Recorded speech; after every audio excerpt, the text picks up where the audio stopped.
સુખ સંપદ કરુણાનિકેતનમ વ્રતદાન તપઃ ક્રિયાફલમ સહજાનંદ ગુરુમ ભજે સદા. બોલો સ્વામિનારાયણ ભગવાનની, શ્રી હરિ કૃષ્ણ મહારાજની, શ્રી રાધા કૃષ્ણ દેવની, શ્રી નરનારાયણ દેવની, શ્રી લક્ષ્મીનારાયણ દેવની. બધા જ હરિભક્તોને ઘણા ભાવથી જય સ્વામિનારાયણ. વાલા ભક્તજનો, આપણે સ્વામિનારાયણ મહાપ્રભુના દિવ્ય લીલા ચરિત્રો શ્રવણ કરી રહ્યા છીએ. સ્વામિનારાયણ ભગવાને બે મોટા યજ્ઞો કરાવેલા, એક તો જેતલપુરનો અને બીજો ડભાણનો. સ્વામિનારાયણ ભગવાને કચ્છમાંથી સંતોને યજ્ઞ માટેની તૈયારી કરવા માટે બ્રહ્માનંદ સ્વામી આદિક સંતોને ડભાણ મોકલી દીધા હતા. ભગવાન અનેક ગામડામાં વિચરણ કરતા કરતા ડભાણ પધાર્યા છે. મહારાજે બ્રહ્માનંદ સ્વામીને યજ્ઞ માટેના સામાન અંગે શું વ્યવસ્થા કરી છે એ પૂછ્યું. બ્રહ્માનંદ સ્વામીએ કહ્યું કે મહારાજ, અણિયાળીના પૂજા શેઠ ગાડા લઈને સામાન લેવા ખંભાત ગયા હતા. એ સમયમાં વાહનમાં ગાડા સિવાય બીજું કશું જ નહીં, અને ડભાણમાં એ સમયે કંઈ એવી વસ્તુ મળે પણ નહીં. એટલે અણિયાળીના પૂંજા ભગત હતા.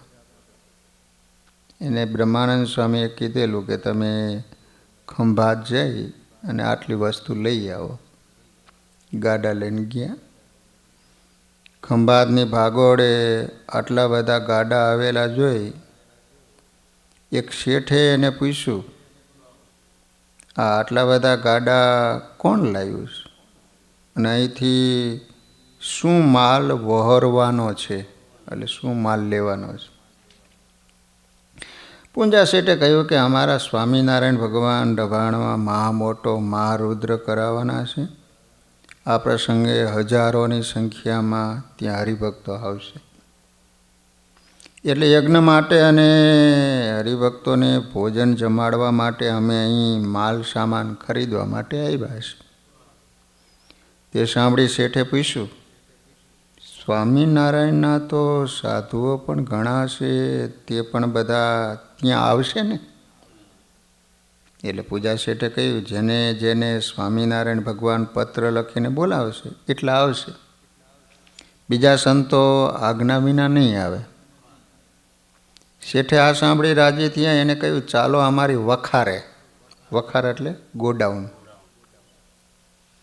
હું તમને યજ્ઞ માટેનો તમામ માલ આપીશ.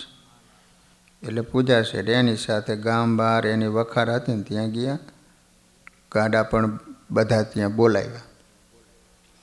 અહીં શેઠે ઘી, ગોળ, લોટ, દાળ, ચોખા, તેલ તથા બીજી અન્ય વસ્તુ ચોખીને આપી.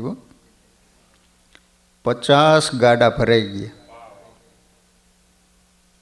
પછી પૂજા શેઠે પૂછ્યું, શેઠ તમારો આંકડો આપો, માલ લીધો કેટલા રૂપિયા થયા? એટલે શેઠે કહ્યું, તમે આ શું બોલ્યા? સ્વામિનારાયણનું નામ તો જગ જાહેર છે. આ લોકના મોટા શેઠિયાની શાખે અમે માલ ધીરીએ છીએ, તો સ્વામિનારાયણ તો ભગવાન છે. આજે માલ આપીને અમે રોકડી કિંમત લઈએ એમાં અમારી આબરૂ નહીં. વળી અત્યારે રાત પડી ગઈ છે, રાત્રે નાણાંની લેવડ દેવડ થાય નહીં, મારે તમારે ઉતાવળ હોય ને તો સવારે આવજો. પૂજા શેઠે ગાડા બધા ભાગોળે લાવીને ત્યાં છોડાવ્યા. બીજે દિવસે સવારે પૂજા શેઠની વખારે જવા નીકળ્યા. જ્યાંથી માલ ગાડામાં ભર્યો હતો ત્યાં ગયા, કોઈ વખાર જ જોવા ન આવી. આજુબાજુ તપાસ કરી, ગામમાં જે વેપારીઓને પૂછ્યું ત્યારે એણે કહ્યું, અહીં તો કોઈ ભાઈ ગામ બહાર કોઈ વેપારીની વખાર જ નથી. તમે ભૂલા પડ્યા લાગો છો. પૂજા શેઠ મનમાં સમજી ગયા કે સ્વામિનારાયણ ભગવાન શેઠ બનીને આવ્યા ને માલ આપી ગયા.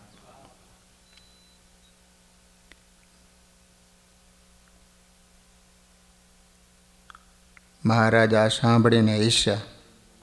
પછી સ્વામીને કહ્યું, તમારી ભક્તિ જોઈને ભગવાને તમારું કામ કર્યું.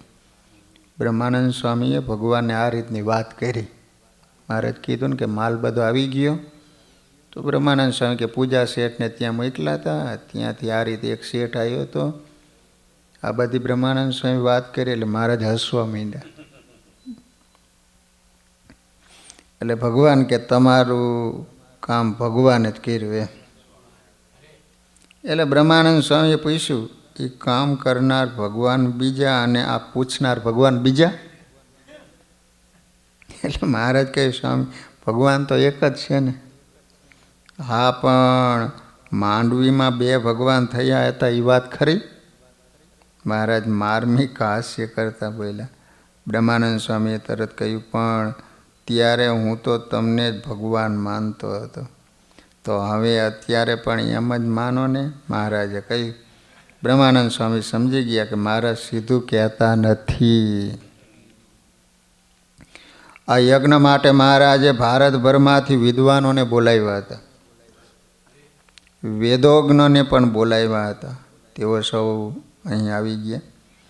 ગામની પશ્ચિમ દિશામાં, ડભાણમાં પશ્ચિમ દિશા, 18 વીઘાની જમીન આંતરી મોટો યજ્ઞ મંડપ તૈયાર કરાયો હતો. 18 વીઘામાં. અને આ મંડપમાં નિષ્કુળાનંદ સ્વામીએ ઉત્તર તથા દક્ષિણ દિશામાં 2 મોટા સિંહાસનો મહારાજ માટે બનાવ્યા હતા. બંને સિંહાસન વચ્ચે 2 ખેતર જેટલી જગ્યાનું અંતર રાખ્યું હતું. મહારાજ આ વ્યવસ્થા જોઈ બહુ પ્રસન્ન થયા. યજ્ઞકુંડ પણ બ્રાહ્મણોએ તૈયાર કરી દીધો હતો. ગામથી પૂર્વ દિશામાં જ્યાં હાલ તલાવ છે ત્યાં ભોજનશાળા બનાવી હતી. હજારોની સંખ્યામાં ભૂદેવો આવ્યા હતા. એટલે એ પ્રમાણે એમને સૌને જમાડવાની વ્યવસ્થા ત્યાં કરી દીધી હતી. મયારામ ભટ્ટ આવી શક્યા નહોતા, તેથી અમદાવાદના નાગર બાપુભાઈને યજ્ઞના ખર્ચનું હિસાબી કામ મહારાજની આજ્ઞા પ્રમાણે સોંપી દીધું હતું. અમદાવાદના બાપુભાઈ હતા. ડભાણમાં જે કાંઈ હિસાબ બધો એને સોંપેલો, આવક જાવક તમારે રાખવાની. નારદીપુરના નાના ભાઈને યજ્ઞ સંબંધી તમામ દેખરેખનું કામ સોંપ્યું હતું.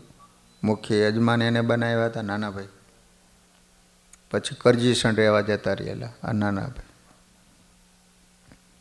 ડભાણ ગામ નાનું અને દેશ દેશાંતરના ભક્તોના અનેક સંઘો મોટી સંખ્યામાં આવ્યા હતા. મહારાજ અગાઉથી બ્રહ્માનંદ સ્વામી અન્ય સંતો હરિભક્તોને આવનારા તમામ સંઘના ઉતારાની, તેમના ભોજનની, એમની રક્ષાની વ્યવસ્થા કરવાનું કામ સોંપી દીધું હતું. પોતાની સાથે પણ ઘોડાસરથી 1500 કામઠીઓ લાવ્યા હતા. 1500 જણા બાણવાળા. તે ઉપરાંત કાઠી ભક્તો પણ હતા. તંબુઓ અને રાવટીઓની આજુબાજુ આ રક્ષકો ગોઠવાઈ ગયા. યજ્ઞમાં મુખ્ય યજમાનો ડભાણના વિષ્ણુદાસ તથા રઘુનાથદાસ, તેમજ બોચાસણના કાશીદાસભાઈ, ઉમરેઠના રૂપરામ ઠાકર, પીપળાઓના પ્રભાશંકર, વસોના વાલાધ્રુ વગેરે બ્રાહ્મણોને પણ આ કાર્યની જવાબદારી સોંપી હતી. ડભાણના વિષ્ણુભાઈ, બહુ મોટી એની સેવા હતી. શ્રી હરિની સેવામાં મયારામ ભટ્ટના ભાઈ ગોવિંદરામ હતા. નરભેરામ, હરિકૃષ્ણ વગેરે બ્રાહ્મણો હતા. જાલમસિંહને મહારાજે પોતાના અંગરક્ષક તરીકે સાથે રાખ્યા હતા. ખોડાસરના જાલમસિંહ.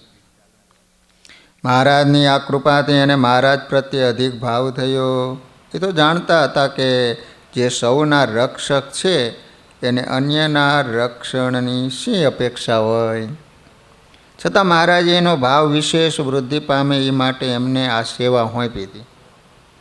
તેઓ પણ આ ભાવ જાણી ગયા હતા. સાકરબા, દત્તા તથા શિવબહેન વગેરે પણ શ્રીહરિની સેવામાં રહ્યા હતા.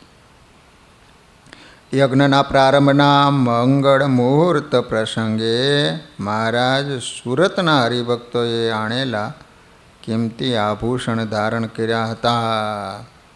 સુરતના હરિભક્તો ભગવાન માટે વાઘા લાયા હતા, વસ્ત્રો.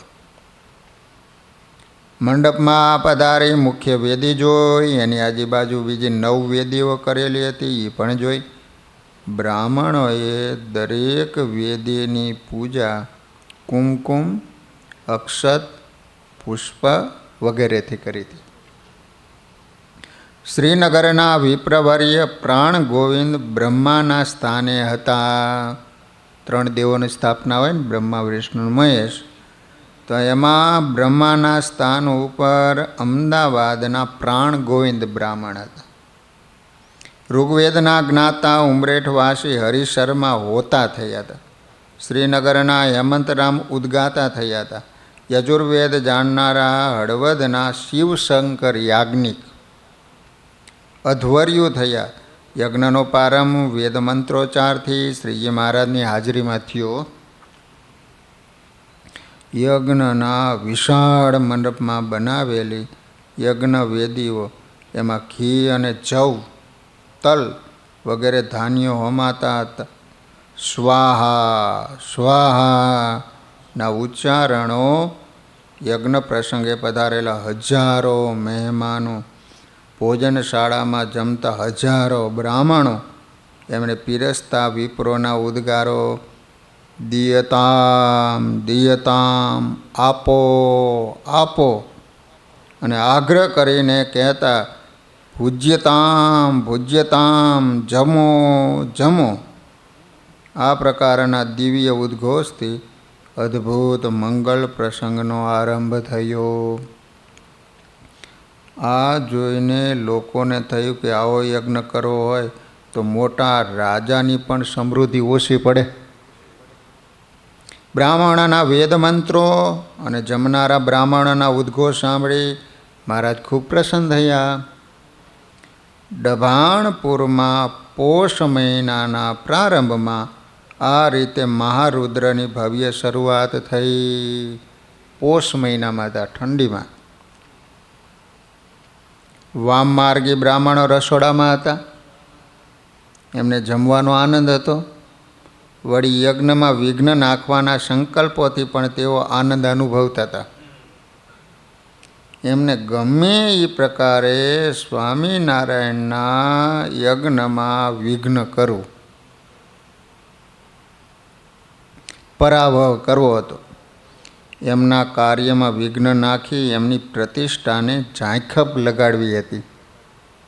પરંતુ તેઓ જાણતા નહોતા કે તેઓ આભની સાથે બાથ ભીડી રહ્યા હતા. શ્રીહરિની દ્રષ્ટિ બહાર કાંઈ જ નહોતું. ભગવાન બધું જ જાણતા. રોજ ભક્તો આવતા, આજુબાજુના ગામડાના લોકો પણ આવતા. તેઓ ચોખાના ગંજ ખડકેલા જોતા, દાળની અનેક કોઠીઓ ભરેલી જોતા, ચૂરમાના લાડુઓના મોટા ગંજના ગંજ દેખતા. 4 પૈડાની લાકડાની ગાડીઓમાં લાડુ ભરી ભરીને જુવાન બ્રાહ્મણો બંને પંક્તિની વચ્ચે ગાડી લઈને ફરતા. તાસ લઈને નહીં, ગાડી લઈને. પંક્તિની વચમાં એ જવા દે, બંને બાજુ બ્રાહ્મણોને લાડવા નાખતા જાય. અને મોદક પ્રિય બ્રાહ્મણોને પીરસે જ જતા. ના કહે તો પણ પીરસતા. બ્રાહ્મણ પણ દેહ ખોટું કરીને આ મિષ્ટ ભોજન પ્રેમથી જમી લેતા હો.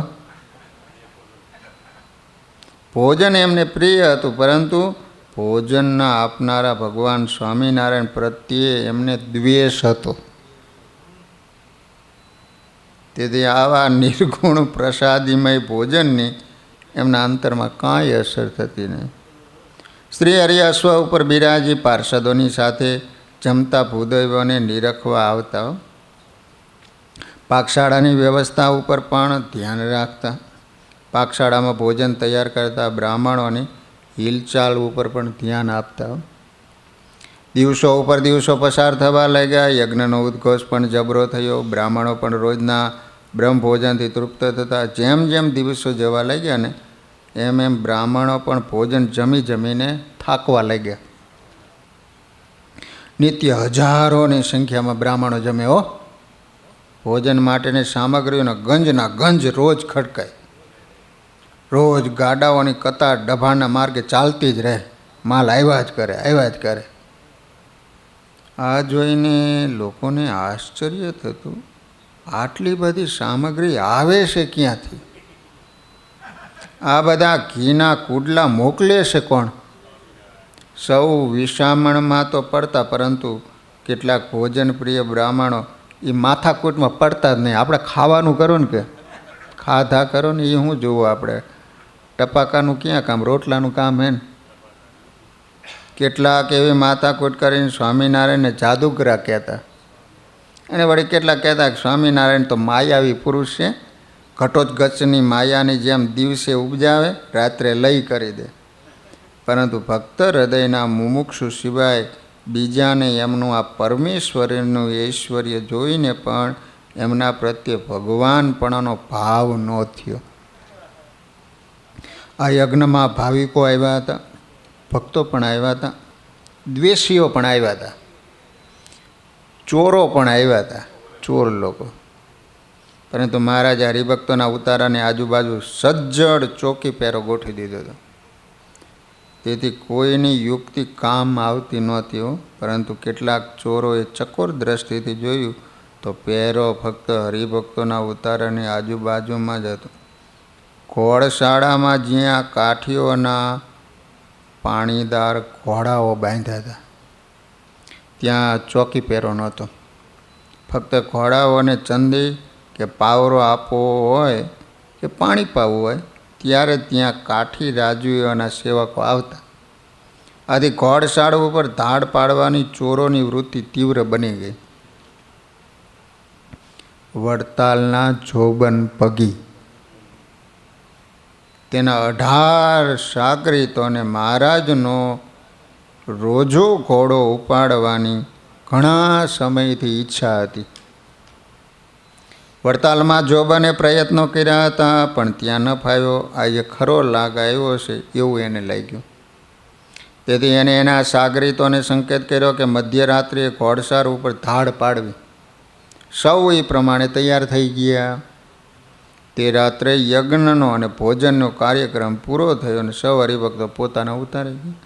સંતો પણ વૃક્ષ નીચે એમના ઉતારે આવી ભજન કરવા લાગ્યા. ધીરે ધીરે રાત્રિનું ઘાટું અંધારું પૃથ્વી ઉપર પથરાઈ ગયું. સર્વત્ર નીરવતા છાઈ રહી. ફક્ત ચોકી પહેરામાં ગોઠવાયેલા કામઠીઓ અને કાઠી અસવારોના ઘોડાના ડાબલાના અવાજ, જાગો જાગો, ખબરદાર ખબરદાર એવા શબ્દો સંભળાતા હતા. લોકોને નિદ્રાનું સંપૂર્ણ કારણ વળી ગયું હતું. અને એ જ વખતે જોબન અને એના સાથીઓ ઘોડશાળામાં આવ્યા.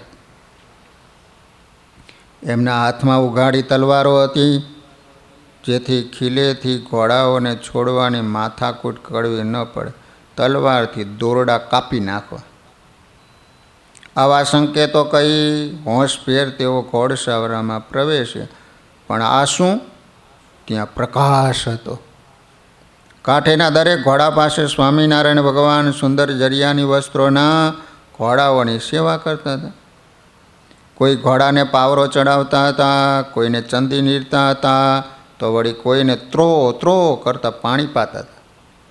વળી કોઈ ઘોડાને ખરેરો કરતા હતા, એક સાથે આટલા બધા સ્વરૂપો, દરેક ઘોડાની પાસે સ્વામિનારાયણ, આ શું? એને આશ્ચર્ય થયું. એને થયું કે આજે નહીં ફાવીએ હો, આવતીકાલે રાત્રે જ્યારે સૌ યજ્ઞના, ભોજનના અને સભાના કાર્યમાં પ્રવૃત્ત થયા હશે ત્યારે આવીશું. એ પ્રમાણે બીજા દિવસની રાત્રિએ તેઓ ઘોડશાળામાં રોજો ઉપાડવા આવ્યા.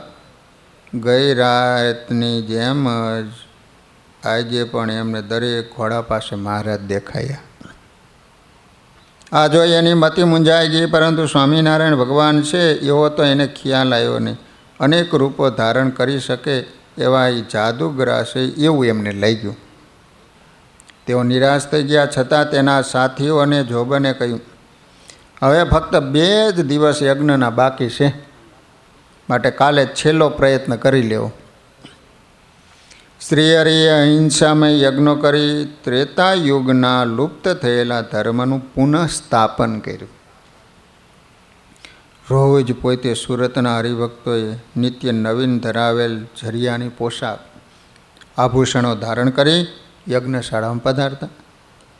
વેદ મંત્રો સાંભળી પ્રસન્ન થતા.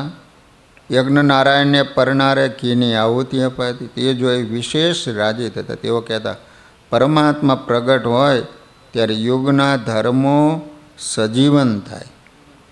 અંતરમાં પણ જો અંતર્યામી પ્રગટ થાય તો અંતરમાં પણ સતયુગ, ત્રેતા અને દ્વાપરના ધર્મો પ્રગટે. એમનું કાર્ય અંતરના અંતર્યામીને જગાડવાનું હતું. જે એમનું શરણું સ્વીકારતા એમના અંતરનો અંતર્યામી જાગ્રત થતો. જે એમની અવગણના કરતા એના અંતરમાં કળિયુગના ધર્મો પ્રગટ થતા. શ્રીહરિ રોજ વેદપાઠથી બ્રાહ્મણોની પૂજા કરતા, પુષ્પાર્થી એમનું સન્માન કરતા. બ્રાહ્મણો પ્રત્યેના શ્રીહરિના ભાવથી બ્રાહ્મણોને પણ પ્રતીત થઈ કે જે સાક્ષાત પરમાત્મા હોય એ જ યુગના ધર્મો તથા વર્ણ અને આશ્રમના ધર્મો સ્થાપી શકે. યજ્ઞનું કાર્ય નિર્વિઘ્ન ચાલતું હતું. સૌના અંતરમાં આનંદ અને ઉત્સાહ હતો. ભોજનશાળામાં પણ હજારોની સંખ્યામાં બ્રાહ્મણો દેહનું ભાન ભૂલીને જમતા હતા. પૂર્ણાહુતિને હવે ફક્ત 2 દિવસ બાકી હતા. 15 દિવસનો યજ્ઞ હતો.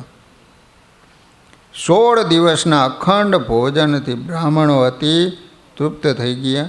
રસોઈ કરનારા બ્રાહ્મણો થાક્યા, પરંતુ શ્રીહરિ જાતે એમને નિદ્રામાંથી જગાડી રસોઈના કામમાં જોડતા. શ્રીહરિના દિગ્વિજયના ડંકા વાગી રહ્યા હતા. તેથી ભોજનશાળામાં કામ કરતા વામ માર્ગી બ્રાહ્મણને થયું કે જો બધું જ નિર્વિઘ્ને પતી જશે તો શ્રીહરિનો દિગ્વિજય થઈ જશે. યુગના ધર્મો અને વેદના ધર્મો સ્થાપશે. આપણા પંથનું પડી ભાંગશે અને ખાન પાન અને ભોગમાં વિઘ્ન આવશે. એમને વિઘ્ન નાખવાનું નક્કી કર્યું.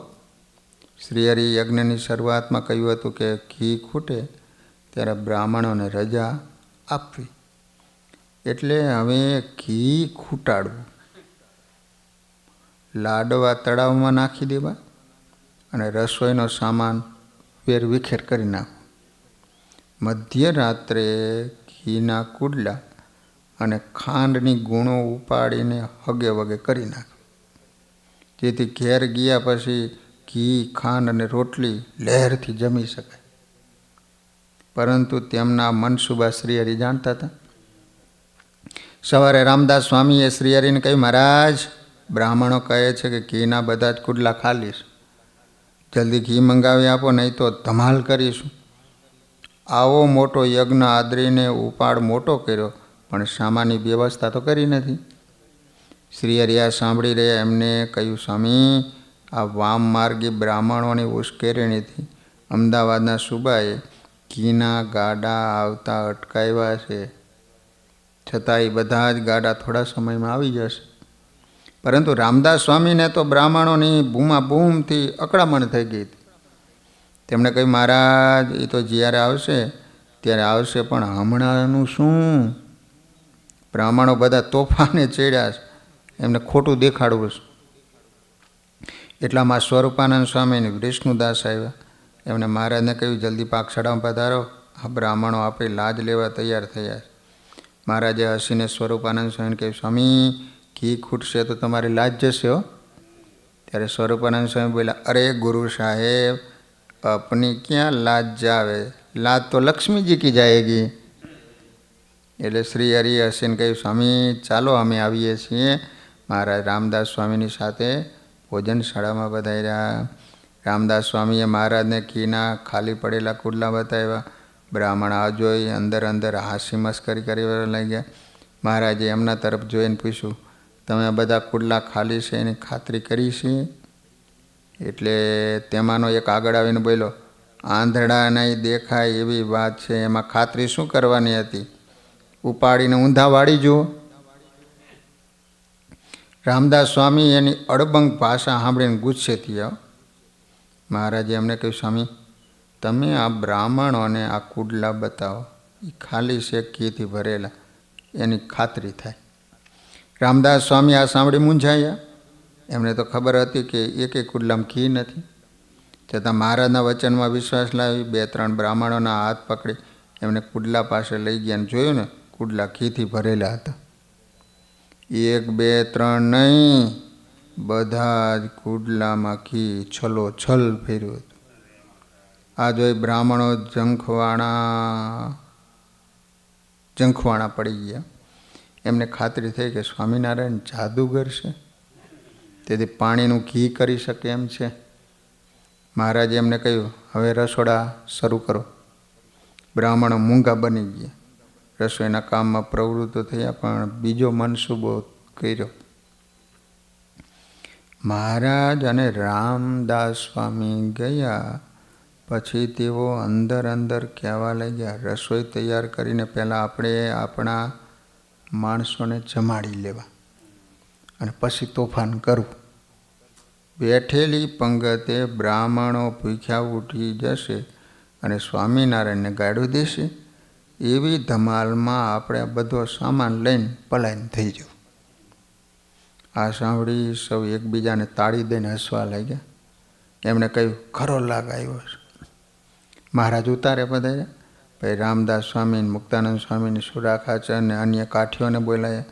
મહારાજે એને કહ્યું, આ બ્રાહ્મણોનો મનસૂબો બુરો છે, ધમાલ કરવાના છે, માટે ભોજનશાળામાંથી એમને યુક્તિપૂર્વક ખસેડીને આપણા બ્રાહ્મણ હરિભક્તોને ભોજનશાળામાં ગોઠવી દો. તમામ રસોઈનો કબજો લઈ લ્યો. તેઓ પોતાના વામ માર્ગી બ્રાહ્મણોને પહેલી પંગતમાં જમાડી દેવાના છે. તેમણે હથિયારો છુપાવીને છાના રાખ્યા છે, માટે બરોબર તકેદારી રાખજો. આટલું કહીને મહારાજ પોતે સંત મંડળને લઈને પાકશાળામાં પધાર્યા. હવે મહારાજ નાવા પધાર્યા. રામદાસ સ્વામી અને અન્ય સંતો પાકશાળામાં ગયા ને ત્યાં તો રસોઈ કરતા બ્રાહ્મણોને કહ્યું, મહારાજ પધાર્યા અને તમને બધાને દક્ષિણા આપવા ઈચ્છે છે, બધા બહાર આવો. આ સાંભળીને મહારાજ તરફ જોયું. મહારાજ પાટ ઉપર બિરાઈ ગયા હતા. એમની સન્મુખ રૂપિયાના ભરેલા થાળ પીડ્યા હતા. બ્રાહ્મણોને આ જોઈને ખાતરી થઈ. ધીરે ધીરે સૌ મહારાજની પાસે જવા માટે બહાર આવ્યા. રસોઈ કરનારા બધા બ્રાહ્મણો મહારાજ પાસે આવ્યા. એટલે મહારાજે કહ્યું, તમે બધા એક પછી એક અમારી પાસે આવો, દક્ષિણા લઈ જાઓ. એટલે બ્રાહ્મણો વ્યવસ્થિત ગોઠવાઈ ગયા. એટલામાં સુરા ખાચર ત્યાં આવ્યા. એમણે મહારાજને કહ્યું, મહારાજ, દક્ષિણા તો ભૂદૈવોને જેમાં પછી દેવાય, પુણ્ય એનું છે. એમ કહીને એમણે ત્યાં રૂપિયાના ભરેલા થાળ પડ્યા હતા ને બધા ઉપડાવી લીધા. બ્રાહ્મણો આ જોઈ વિલેમ હોય તેઓ પાકશાળા તરફ જવા લાગ્યા. પણ ત્યાં તો એને કાઠીઓની ચોકી જોઈ. પાકશાળામાં પિતાંબર પહેરીને સત્સંગી બ્રાહ્મણોએ તમામ રસોઈનો કબજો લઈ લીધો. આ જોઈ તેઓ વધુ ઉશ્કેરાય. પરંતુ કાઠી ઘોડેસવારોએ કહ્યું, ખબરદાર, જો તોફાન કર્યું છે ને તો અહીં ને અહીં વીંધી નાખશું. એમ કહીને એને બંધોકડા ભડાકા કર્યા. હો, એકી સાથે આટલી બધી બંદૂકોના ભડાકાથી દાળની ભરેલી 16 કોઠીઓ ફાટી. વામ માર્ગી બ્રાહ્મણો લાગ્યું કે હવે બાજી હાથમાંથી સરી ગઈ, એમના મનસુબા બધા અધૂરા રહ્યા. એટલામાં મહારાજ ત્યાં પધાર્યા. એમણે બ્રાહ્મણ કહ્યું, ભૂદેવો સાંભળો, બ્રાહ્મણો અમને પૂજ્ય છે, પરંતુ દારૂ માંસ અને વ્યભિચારમાં રાતતા બ્રાહ્મણોને અમે મ્લેચ્છ કહીએ છીએ. એવા બ્રાહ્મણો જો આવા શુભ કાર્યમાં વિઘ્ન નાખવા પ્રયત્નો કરે તો એને જમાડવામાં જેમ પુણ્ય નથી તેમ એને મારવામાં પણ પાપ નથી. માટે તમે બધા પંક્તિમાં બેસી જાઓ, અમારા બ્રાહ્મણો તમને પીરસશે. પણ જો કોઈ તોફાન કરવાની પ્રવૃત્તિ કરી છે ને તો અમારા કાઠીઓ અને કામઠીઓ તમને વીંધી નાખશે. મહારાજની આ વીરવાણી સાંભળીને બ્રાહ્મણોને હૈયાત બેસી ગયા. વિઘ્ન કરવાનો કોઈ ઉપાય રહ્યો નથી. એમ જાણી તેઓ હતાશ થઈ પંક્તિમાં જમવા બેસી ગયા. ચૂપચાપ, કોઈ બોલતા નહીં. આવે પછી મહારાજની આજ્ઞાથી સત્સંગી બ્રાહ્મણો ગાડામાં લાડુ ભરી બ્રાહ્મણોને પીરસવા લાગ્યા. પીરસનારા સાથે ફરતા કેટલાક બ્રાહ્મણોને હાથમાં લાકડીઓ લઈ પંક્તિમાં ફરવાની મહારાજે આજ્ઞા કરી હતી. જેથી પંક્તિમાં બેઠેલી વામાચારીઓ તોફાન કરી ન શકે. કાઠી ઘોડેસવારો પણ હાથમાં ઉઘાડી તલવાર ને પાલા લઈને આમ તેમ દોડતા હતા. બ્રાહ્મણો સમજી ગયા કે સ્વામિનારાયણ જબરું વિયોગ ગોઠવી દીધો. એમને લાગ્યું કે કેવળ જાદુગરા નહોતા, પણ સમય આવે યુદ્ધનો વ્યૂહ રચવામાં પણ નિપુણ હતા. લાડુ તો શેરે શેર ઘીના એને બનાવ્યા જ હતા, પણ એમના મનસુબા પાર ન પડ્યા એટલે લાડુ ગળા નીચે ઉતરતા નહોતા. મહારાજે કાઠીઓને કામઠીઓને સૂચના આપી દીધી હતી, જો વામાચારીઓને આવતીકાલની પૂર્ણાહુતિ સુધી રહેવું હોય તો ભલે રહે, પરંતુ એની આજુબાજુ મજબૂત ચોકી પહેરું રાખજો, જેથી કોઈ અનિષ્ટ કરી શકે નહીં. વામાચારી બ્રાહ્મણોના આસુરી ભાવને દાબીને એમને નષ્ટ કરીને પણ સ્વામિનારાયણ ભગવાનને શુદ્ધ ભાગવત ધર્મનું સ્થાપન કરવું હતું. તેવી રીતે વામમાર્ગી બાવાઓની આખી જમાતને પણ ઝેર કરવી હતી. ભાગવત ધર્મના પ્રસ્થાપનમાં જીવનમાં ઉચ્ચતર મૂલ્યોને વિકસાવવા યુગે યુગે જે વિભૂતિઓ પ્રગટી છે ને એમણે એમની યથાશક્તિ કાર્ય કર્યું. સ્વામિનારાયણ ભગવાને સંપૂર્ણતઃ આ કાર્ય સિદ્ધ કરવા સંકલ્પો કર્યા હતા. એમની દિવ્ય કાર્ય શક્તિનો અનુભવ ધીરે ધીરે ગુજરાતમાં જણાવવા લાગ્યો હતો. સમાજમાં આ પ્રકારનું શુદ્ધિકરણ કરી તેમને લોકોના જીવનમાં શુદ્ધ ભક્તિભાવ પ્રગટ કર્યો. સ્વામિનારાયણીય ભક્તિ એટલે કેવળ પ્રેમના ભાવનો આટાટોપ નહીં, પરંતુ ધર્મ, જ્ઞાન, વૈરાગ્યના રંગે રંગાઈને પ્રેમના ભાવો અંતરમાં સ્થિર થાય. તે ભાવથી અંતરના અંતર્યામીનો સાક્ષાત્કાર થાય અને બહાર નયન ગોચન વર્તતું પ્રગટ ઉપાસ્ય સ્વરૂપ તેમજ અંતરનું સ્વરૂપ એક થાય. રોમે રોમમાં એ અંતર્યામી સ્વરૂપનો અનુભવ થાય. પોતે તે સ્વરૂપમાં ખોવાઈ જાય અને તે સ્વરૂપ જ પોતાના દ્વારા સર્વ પ્રકારે કાર્ય કરે.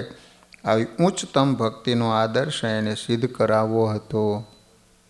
તે માટે અંદરના અને બહારના અધર્મનો ધ્વંસ કરવો જ રહ્યો. એમાં દયા, લાગણી કે પ્રેમની વેવલાસ ચલાવી લેતા નહીં. હો, મહારાજે બ્રાહ્મણોને નિર્વિઘ્ને જમાડ્યા. તેમના બાદ આશય ધૂળમાં મેળવી દીધા. તેમણે માગેલી રાજ્ય સત્તાની મદદ પણ શ્રીહરિની કાર્યશક્તિ પાસે કામયાબ ન નીવડી.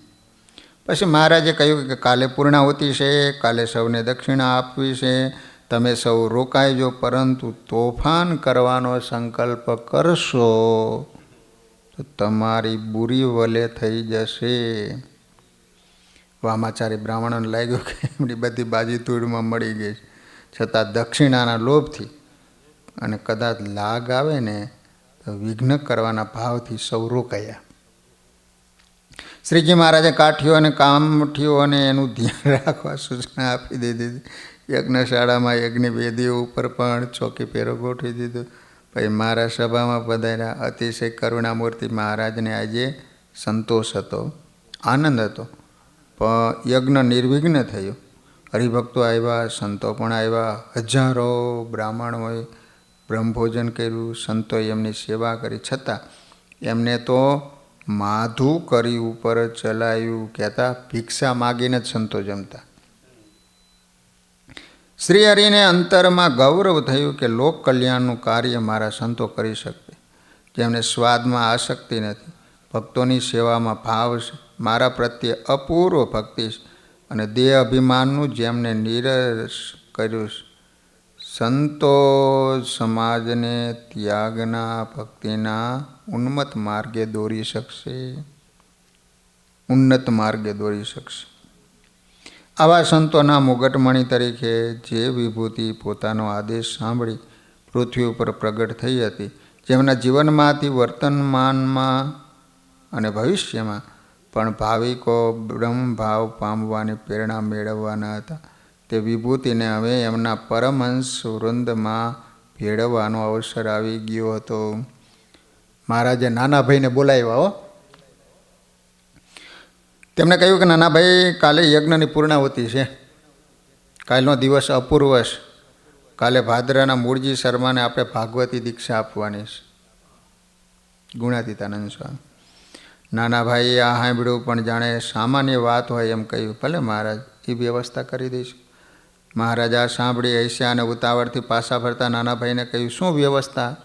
આ યજ્ઞ, આ વ્યવસ્થા, લાખો ભક્તોના વૃંદો, આ બધું અહીં એકઠું કર્યું છે, ફક્ત આ પ્રસંગ માટે કર્યું. જેમને દીક્ષા આપવાની છે એમનું વ્યક્તિત્વ, એમની દિવ્યતા, એમની કાર્યશક્તિ, એ બધું તમને સૌને આગળ જણાય છે. નાના ભાઈ આમાં કામ એ ન સમજાવો. એમને લાગ્યું કે આવતીકાલનો પ્રસંગ કંઈક અલૌકિક છે.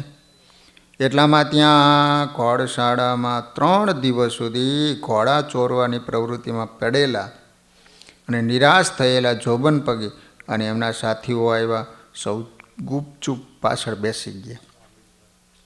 મહારાજના એને દર્શન કર્યા. 3 રાત્રિ સુધી મહારાજ જે જરિયાની વસ્ત્રો પહેરી દરેક ઘોડા પાસે દેખાયા હતા, એ જ સ્વરૂપ એને સભામાં સિંહાસન ઉપર બેઠેલા જોયા ભગવાનને. 3 દિવસના ઉજાગરા થયા, 3 રાત્રિના. આંખો લાલ થઈ ગઈ. મહારાજની પણ એના ઉપર દ્રષ્ટિ પડી. મહારાજે તરત નાના ભાઈને કહ્યું, નાના ભાઈ જુઓ, સભાની પાછળ વડતાલના જોબન પગે એના સાથીઓ બેઠા, તેમને આગળ બોલાવો.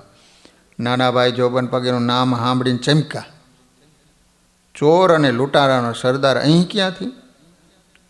આ વળી ઉપાધિ ક્યાંથી આવી? પરંતુ મહારાજની આજ્ઞા થઈ, તેથી તેમની પાસે જઈ સભામાં આગળ લઈ આવ્યા. એમને જોઈને મહારાજે નાના ભાઈને કહ્યું, નાના ભાઈ, અમને બધાને ઘી, ખાંડ અને લોટના સીધા આપો. 3 દિવસના તેઓ ભૂખ્યા છે, વળી ઉજાગરા પણ કર્યા છે, એટલે થાક અને ભૂખ બંને ભેગા થયા છે. નાના ભાઈને આ વાતમાં કંઈ સમજાણું નહીં. એટલામાં જોબન અને એના સાથીઓ મહારાજ પાસે પોતાના હથિયારો મહારાજ પાસે મૂકી દીધા. ગદગદ કંઠે મહારાજની પ્રાર્થના કરી, મહારાજ, જ્યાં ગુનાઓનું પાપ છૂટે ત્યાં જ અમે પાપ કરવાના કાળા કામો કર્યા, પણ અમારી મુરાદ બર આવી ગઈ. સભાસરો જોબનની આ વાણી સાંભળી સ્તબ્ધ થઈ ગઈ. આટલા બધા રક્ષકો, કાઠીઓ, કામઠીવાળા છતાં જોબન અહીં કેવી રીતે બેસી શક્યો? જોબનની આંખમાં આંસુ હતા. એને કહ્યું, મહારાજ, તમારો રોજો ઘોડો અને કાઠીઓની પાણીદાર ઘોડીઓ ચોરવા અમે 3 રાતના ઉજાગરા કર્યા. ઘોડશાળામાં ફર્યા, પણ દરેક ઘોડી આગળ આપની મૂર્તિ દેખાણી. આમ લાગડ 3 દિવસ બન્યું. એટલે અમારી શાન ઠેકાણે આવી. અમને લાગ્યું કે આ ભગવાન છે. મહારાજ આ સાંભળી હૈસા. મહારાજે કહ્યું, જોબન, વડતાલમાં કરેલો મનસૂબો ફેડ્યો નહીં? એટલે જોબન તરત હાથ જોડીને કહ્યું, ના મહારાજ, મારો તો મનસૂબો ન ફેડ્યો, પણ આપે કહ્યું હતું કે અમે જોબનને છોડવાના નથી, એ આપનો મનસૂબો આજે ફેડ્યો. હું આપને શરણે આવ્યો છું. પાપના પશ્ચાતાપથી અંતરના આંસુ બહાર આવતા હતા. મહારાજે જોબનને પાસે બોલાયો, એના માથા ઉપર આશીર્વાદનો હાથ મૂક્યો અને કહ્યું, જોબન, અમે તમારા ઘેર આવીને જમી ગયા હતા. વર્ણિવેશે આવ્યા હતા ને. તમારા ભાઈ સુંદર પગીને ત્યાં પણ ગયા હતા. તમારામાં સંસ્કાર છે, મુમુક્ષુતા પણ છે, પરંતુ સંગ અને સંયોગોએ તમારી તામસી વૃત્તિઓ એને બહેલાવી દીધી હતી. આજે હવે તમારા એ જીવનનો અંત આવે. જોબન વડતાલો જે ડાકુ હતો, લૂંટારો હતો, આજે મૃત્યુ પામે છે. આજે ભગત જોબન જન્મે છે. જોબનનું આ પરિવર્તન સભા સ્તબ્ધ બનીને જોઈ રહી હતી. જેના નામની હાંક વાગતી, કલકત્તા સુધી જેનું તીર ચાલતું, જેને ત્રાસ વર્તવામાં બાકી ન રાખ્યું હતું, તે જોબને આજે ભગવાન સ્વામિનારાયણનું શરણું લીધું. મહારાજ એની સામે કરુણાદ્ર દ્રષ્ટિથી જોઈ રહ્યા. મહારાજે કહ્યું કે જોબન, તમે શરણે આવ્યા એટલે અમને આનંદ થયો, પરંતુ તમારો આ ધંધો, તમારો સ્વભાવ બધું છોડી દઈશો તો જ અમે તમને અપનાવીશું. ધર્મ એ નાયત જાયત કે ઊંચ નીચની ગણના કરવાનો કોઈ વાડો નથી, પરંતુ માનવીના હૃદયને શુદ્ધ કરી એને ઉન્નત કરવાનું એક સાધન છે. તમે આજે કંઠી પહેરો, કાલથી તમારા ધંધા ચાલુ રાખો તો ધર્મ તમને કાંઈ સહાય નહીં કરી શકે. જોબન મહારાજની મધુર વાણી સાંભળતો હતો ને એની આંખ સામે એને અત્યાર સુધીના જીવનમાં કરેલા કાળા કૃત્યોની ઝાંખી થવા લાગ્યો. એને ધ્રુજારી છૂટી ગઈ. મહારાજના પગમાં પડી ગયો. બે પગ પકડીને પ્રાર્થના કરી, પ્રભુ આપની જે આજ્ઞા હશે ને એ પ્રમાણે જ કરીશ.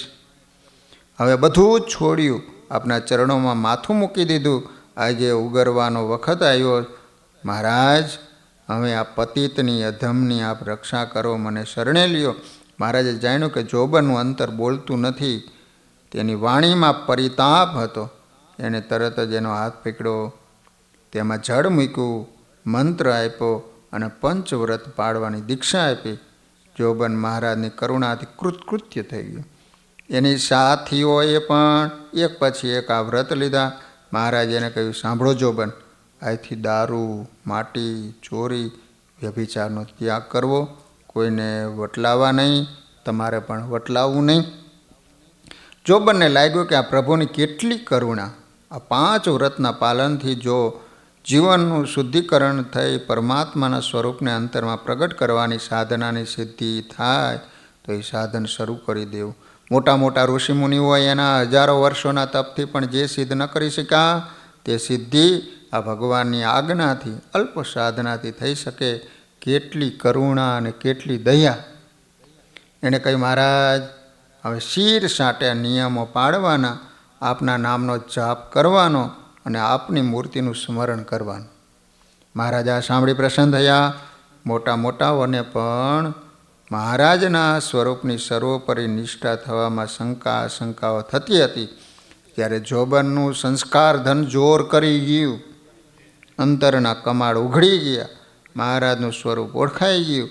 લોકોને લાગ્યું કે આનાથી બીજું કયું મોટું ઐશ્વર્ય હોઈ શકે.